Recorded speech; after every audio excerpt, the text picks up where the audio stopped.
Hello friends, welcome again to my YouTube channel. आज के इस वीडियो में हम डिस्कस करेंगे मनी एंड बैंकिंग के कुछ इंपॉर्टेंट एमसीक्यूज के बारे में। मनी एंड बैंकिंग के एमसीक्यूज का आज हमारे पास सेकंड पार्ट है। फर्स्ट पार्ट में हम बहुत सारे एमसीक्यूज ऑलरेडी डिस्कस कर चुके हैं। अगर वो वीडियो आपने नहीं देखी तो उसका लिंक डिस्क्रिप्शन में गिवन है, आप जाकर देख सकते हैं।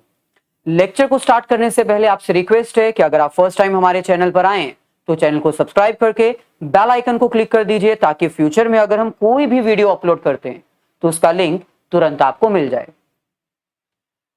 इस लेसन में हम आपको बहुत सारे एमसीक्यूज प्रिपेयर करवाएंगे।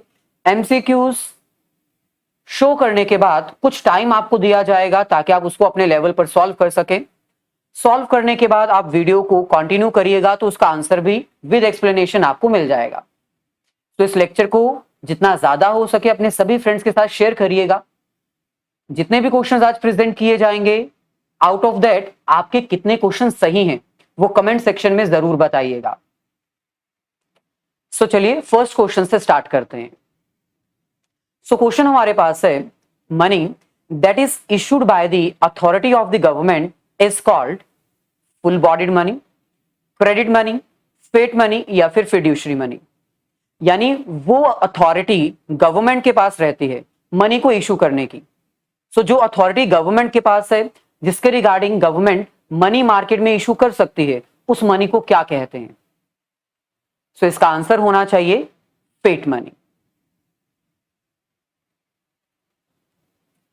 नेक्स्ट क्वेश्चन हमारे पास है, when money value money exceeds commodity value of money it is called. जब मनी वैल्यू ज्यादा होती है as compare to commodity value, in that situation हम उस मनी को क्या कहते हैं? Full bodied money, credit money, fiat money या फिर फिड्यूशरी मनी। इसका करेक्ट आंसर होना चाहिए क्रेडिट मनी, क्योंकि जब मनी वैल्यू ज्यादा होती है as compare to commodity value तो उसको हम क्रेडिट मनी ही कहते हैं।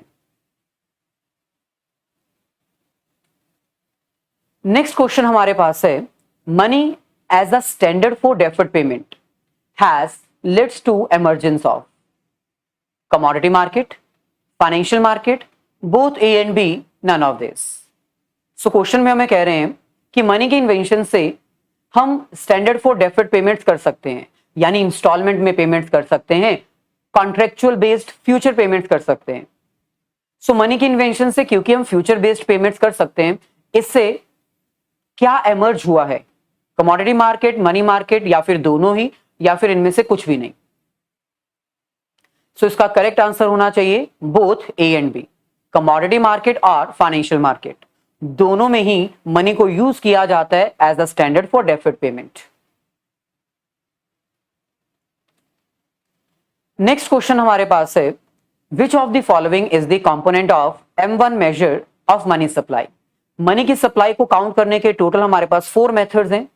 उन 4 मेथड्स में से M1 मेजर बेस लेते हुए आपको बताना है कि कौन सा M1 मेजर का कंपोनेंट है। Term deposit, demand deposits, cash reserves of the commercial bank या फिर नन ऑफ दिस। इसका करेक्ट आंसर होना चाहिए डिमांड डिपॉजिट्स।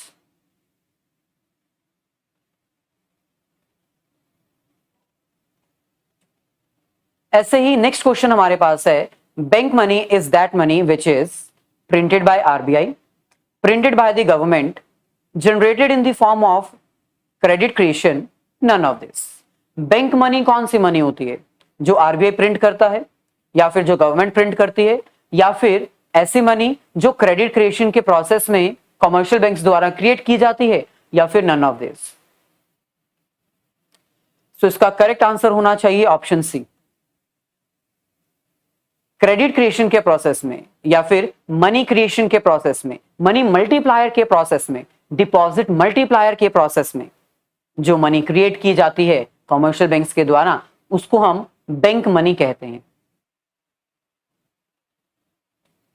नेक्स्ट हमारे पास है, what is the other name of money whose intrinsic value is lower than its face value. वो कौन सी मनी होती है जिसमें इंट्रिंसिक वैल्यू फेस वैल्यू से कम होती है?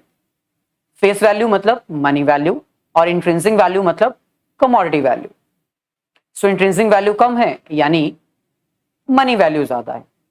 सो क्वेश्चन की फॉर्मेशंस जो है वो चेंज की गई है, लेकिन आंसर तो वही रहेगा, that is credit money.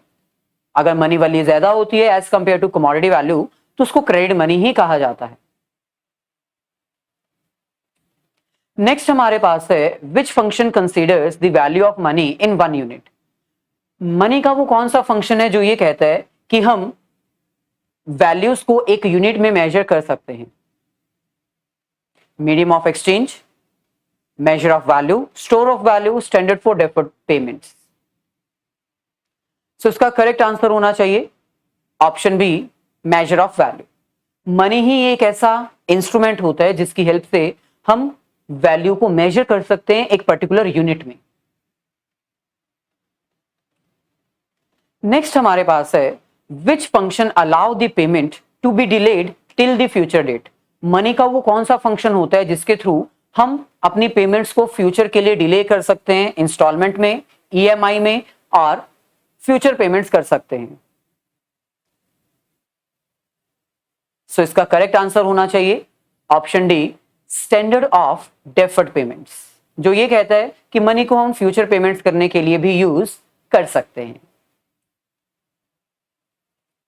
Next question हमारे पास है the money that is legally accepted by everyone in the economy is called. वो कौन सी मनी है जो लीगली हर पर्सन एक्सेप्ट करता है, उसको लेने से कोई मना नहीं कर सकता। सो इसके क्वेश्चन में ही आंसर है, that is option A, legal tender money. Legal tender money ऐसी मनी होती है जिसको लीगली एक्सेप्ट करना पड़ता है और इसको लेने से कोई मना नहीं कर सकता।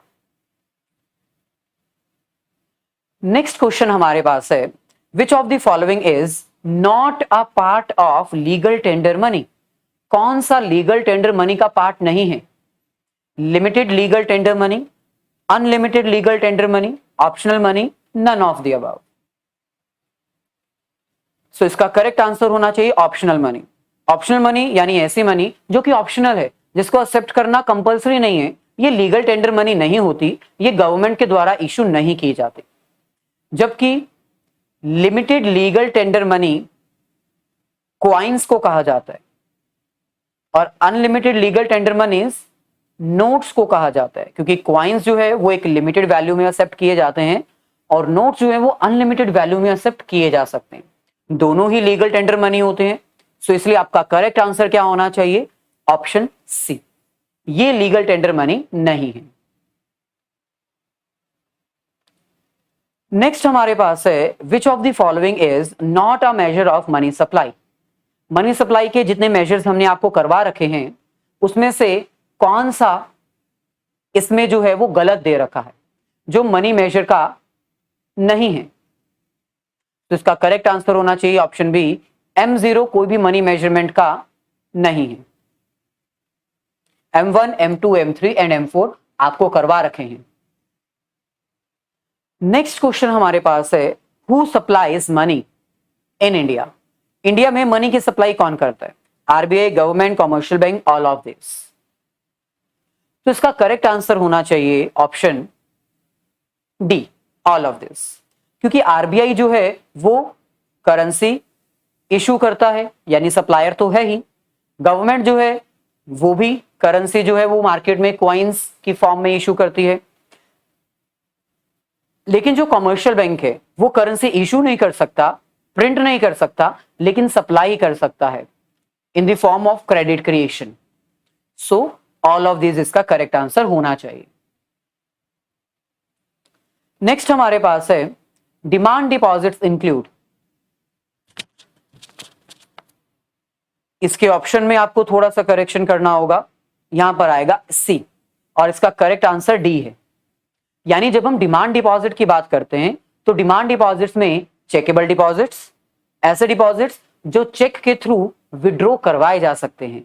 ऐसा पैसा जो आपने बैंक में डिपॉजिट करवा रखा है और आप चेक के थ्रू उसको कभी भी विड्रॉ करवा सकते हो, या फिर ऐसा पैसा जिसको आप एनी टाइम इन कैश करवा सकते हो। सो ऑप्शन बी और ऑप्शन सी का मतलब होता है डिमांड डिपॉजिट। इसके नेम से ही पता चलता है डिमांड डिपॉजिट मतलब ऐसे डिपॉजिट्स जो डिमांड करने पर मिल जाएंगे। नेक्स्ट क्वेश्चन हमारे पास है, in India there are 4 alternative measures of money supply, M1, M2, M3 and M4। Out of this M1 is equals to, हमारी इकोनॉमी में मनी सप्लाई को काउंट करने के टोटल 4 मेथड्स हैं, जिसमें से M1 मेथड का फॉर्मूला क्या है? 4 ऑप्शंस आपके पास अवेलेबल हैं और इसका करेक्ट आंसर होना चाहिए ऑप्शन सी, क्योंकि M1 में हम 3 कंपोनेंट्स काउंट करते हैं। पहला ऐसा पैसा जो करेंसी के फॉर्म में पब्लिक के पास है, देन डिमांड डिपॉजिट्स, और थर्ड हमारे पास आता है अदर डिपॉजिट्स विद आरबीआई। तो ऑप्शन सी इसका करेक्ट आंसर है। नेक्स्ट हमारे पास है, supply of money is a which concept, flow variable, real flow, stock variable या फिर नन ऑफ दिस। सो इसका करेक्ट आंसर होना चाहिए स्टॉक वेरिएबल, क्योंकि मनी सप्लाई को हम ओवर द पीरियड कभी भी रिकॉर्ड नहीं कर सकते, ये एक पर्टिकुलर टाइम को रिकॉर्ड किया जाता है। सो इसलिए ये एक स्टॉक वेरिएबल है। नेक्स्ट हमारे पास है, in India coins are issued by, India में कॉइन्स किसके द्वारा इशू किए जाते हैं? सो इसका करेक्ट आंसर होना चाहिए option B, ministry of finance, government of India. जो मेजर कॉइन्स हैं वो फाइनेंस मिनिस्टर के द्वारा ही इशू किए जाते हैं। नेक्स्ट क्वेश्चन हमारे पास है, which of the following is not a feature of money supply? कौन सा मनी सप्लाई का फीचर नहीं है? It includes money held by public, it includes money held by banks in the form of reserves, it is a stock concept, all of the above। so इसका correct answer होना चाहिए option B. Money supply में public के पास जो पैसा है वो हम काउंट करते हैं। मनी सप्लाई एक स्टॉक कॉन्सेप्ट है, लेकिन ऐसा पैसा जो बैंकिंग सिस्टम के रिजर्व में है उसको हम मनी सप्लाई में कभी भी काउंट नहीं करते। सो ये रिजर्व्स होते हैं, रिजर्व्स को हम काउंट नहीं करेंगे मनी सप्लाई में। सो ये मनी सप्लाई का फीचर नहीं है, ऑप्शन बी। नेक्स्ट क्वेश्चन हमारे पास है, by supply of money we means, जब हम मनी सप्लाई की बात करते हैं तो इसका मतलब क्या होता है? ऐसा पैसा जो बैंक के पास डिपॉजिट्स में है, ऐसा पैसा जो पब्लिक के हाथ में है, या फिर ऐसा पैसा जो पोस्ट ऑफिस के सेविंग्स बैंक में डिपॉजिट है, या फिर ऑल ऑफ दिस। अब आपको पता होना चाहिए कि मनी सप्लाई के टोटल 4 मेथड्स हैं। अगर चारों मेथड्स को देखा जाए तो ये कंपोनेंट्स चारों मेथड्स में से एक एक मेथड में तो आते ही हैं। तो इसका करेक्ट आंसर हमें सिलेक्ट करना है ऑल ऑफ दिस, क्योंकि आपको पता होना चाहिए M1 में हम इसको काउंट करते हैं, इसको हम M1 में काउंट करते हैं और इसको हम M2 में काउंट करते हैं। तो मनी सप्लाई का कोई भी मेजर हो उसमें ये आते ही हैं। सो ऑल ऑफ दिस इसका आंसर होना चाहिए। नेक्स्ट क्वेश्चन हमारे पास है, Narasimha committee is related to what? Narasimha committee बनाई गई थी गवर्नमेंट के द्वारा, और ये कमेटी क्यों बनाई गई थी? टैक्सेशन इंप्रूवमेंट्स के लिए, बैंकिंग सेक्टर के इंप्रूवमेंट्स के लिए, एग्रीकल्चर सेक्टर के इंप्रूवमेंट के लिए, या फिर इंफ्रास्ट्रक्चर के इंप्रूवमेंट्स के लिए? तो ये चैप्टर हमारा ऑब्वियसली मनी और बैंकिंग के रिगार्डिंग है, तो इसका आंसर तो सबको पता होगा, improvements in banking sector. Next question हमारे पास है, which of the following is the most liquid form of money supply? Total 4 methods है मनी सप्लाई को काउंट करने के, सबसे लिक्विड फॉर्म कौन सा है जो ऑलरेडी इन कैश अवेलेबल होता है? सो इसका करेक्ट आंसर होना चाहिए M1, क्योंकि इसमें जो हम कंपोनेंट्स काउंट करते हैं वो ऑलरेडी कैश में ही कन्वर्ट होते हैं। नेक्स्ट क्वेश्चन है, which of the following is the least liquid form of money supply? सबसे आखिर में आने वाला मनी सप्लाई का कौन सा मेजर है? सो M4, क्योंकि इसमें जो कंपोनेंट्स आते हैं उनको कैश में कन्वर्ट करना थोड़ा सा डिफिकल्ट होता है। नेक्स्ट हमारे पास है, M1 and M2 makes up. Total हमारे पास 4 मेथड्स है मनी सप्लाई को लेकर। M1 और M2 मेथड को कंबाइन जब कर दिया जाए तो उसको क्या कहा जाता है? सो इसका करेक्ट आंसर होना चाहिए नैरो मनी सप्लाई। M1 और M2 में जो कंपोनेंट्स हम काउंट करते हैं वो easy to convert in cash होते हैं, उसमें ज्यादा कंपोनेंट्स नहीं आते, उसमें बहुत ही थोड़े कंपोनेंट्स मनी सप्लाई के काउंट होते हैं, इसलिए M1 और M2 को हम नैरो मनी सप्लाई अप्रोच कहते हैं। M3 and M4 makes up. सो इस क्वेश्चन का करेक्ट आंसर होना चाहिए option B, broad money supply. Simple reason है, M3 और M4 थोड़े बड़े कॉन्सेप्ट्स हैं जिसमें ज्यादा कंपोनेंट्स काउंट किए जाते हैं और इनको कैश में कन्वर्ट करना थोड़ा सा डिफिकल्ट रहता है, इसलिए ये broad money approach, broad money supply के अकॉर्डिंग काउंट किए जाते हैं। नेक्स्ट क्वेश्चन हमारे पास है, high powered money is produced by. हमारी इकोनॉमी में हाई पावर्ड मनी कौन प्रोड्यूस करता है? आरबीआई, गवर्नमेंट, कमर्शियल बैंक या फिर बोथ ए एंड बी, यानी आरबीआई और गवर्नमेंट।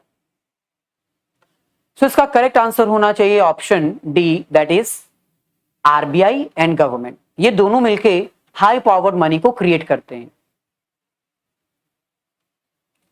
नेक्स्ट क्वेश्चन हमारे पास है, what is the defect of the barter system. Barter system में क्या कमी थी? बार्टर सिस्टम को क्यों चेंज किया गया? मनी को क्यों इन्वेंट किया गया? Lack of double coincidence of bonds, difficult in the measurement of value, difficult in store of value, या फिर ऑल ऑफ दिस।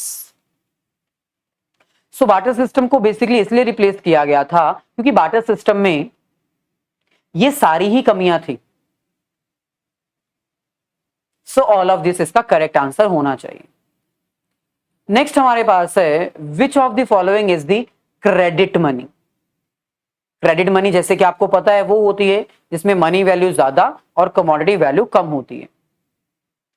तो अगर इस क्वेश्चन का करेक्ट आंसर देखा जाए तो होना चाहिए option D, all of this, क्योंकि चाहे चेक ड्राफ्ट हो, चाहे प्रोमिसरी नोट हो, चाहे एक्सचेंज नोट हो, ये सारे ही क्रेडिट मनी होते हैं क्योंकि इनकी वैल्यू ज्यादा होती है, कमोडिटी वैल्यू नहीं, मनी वैल्यू इनकी ज्यादा होती है, इनकी एक्चुअल ओरिजिनल वैल्यू ज्यादा होती है।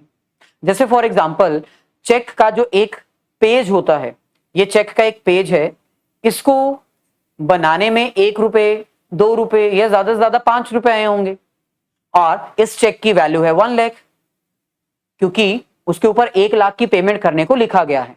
तो normally cheque draft, promissory note, exchange note, इन सब की मनी वैल्यू ज्यादा होती है as compare to manufacturing value. Next question हमारे पास है, introduction of money has separated the act of sale and purchase of an individual, combined the act of sale and purchase of an individual, expanded the scope of sale and purchase both A and C। Money की invention से क्या हुआ? Second last question है। Video अच्छी लगी है तो please like जरूर कर दीजिएगा क्योंकि आपके लाइक्स हमें मोटिवेट करेंगे जल्दी से जल्दी आपके सारे सिलेबस के एमसीक्यूज आपको प्रोवाइड करने। वीडियो को अपने सभी फ्रेंड्स के साथ शेयर भी कर दीजिएगा। सो इसका करेक्ट आंसर होना चाहिए option D, both A and C, क्योंकि भाई जब मनी की इन्वेंशन हो चुकी है तो अब आप जब चाहे तब अपना प्रोडक्ट बेच सकते हो और जब चाहे तब अपना प्रोडक्ट खरीद सकते हो। बार्टर सिस्टम में क्या होता था, आपको इंस्टेंटली सेल और परचेज करना पड़ता था, आपको अपना प्रोडक्ट देना पड़ता था और दूसरे का प्रोडक्ट लेना पड़ता था, कॉन्स्टेंटली साइमल्टेनियसली एक्सचेंज होता था। लेकिन मनी की इन्वेंशन से अब आप जब मर्जी सेल परचेज कर सकते हो और दूसरा मनी की इन्वेंशन से सेल और परचेज का स्कोप भी तो बढ़ चुका है, पहले के मुकाबले ज्यादा बाइंग और सेलिंग होती है। लास्ट क्वेश्चन हमारे पास है, which of the following system is followed by the reserve bank of India for issuing currency. RBI एक सिंगल अथॉरिटी है इंडिया में जो कि करेंसी इशू करती है, तो बताओ आरबीआई कौन से सिस्टम को फॉलो करते हुए करेंसी इशू करती है? Proportionate system, simple deposit system, minimum reserve system या फिर fixed fiduciary issue system. So इस क्वेश्चन का करेक्ट आंसर होना चाहिए option C, minimum reserve system.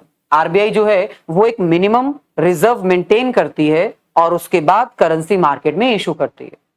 सो ये था हमारा आज का लेक्चर। वीडियो अच्छी लगी है तो शेयर जरूर कर दीजिएगा, वीडियो को लाइक करके, और चैनल को अगर सब्सक्राइब नहीं किया है तो सब्सक्राइब भी कर दीजिएगा।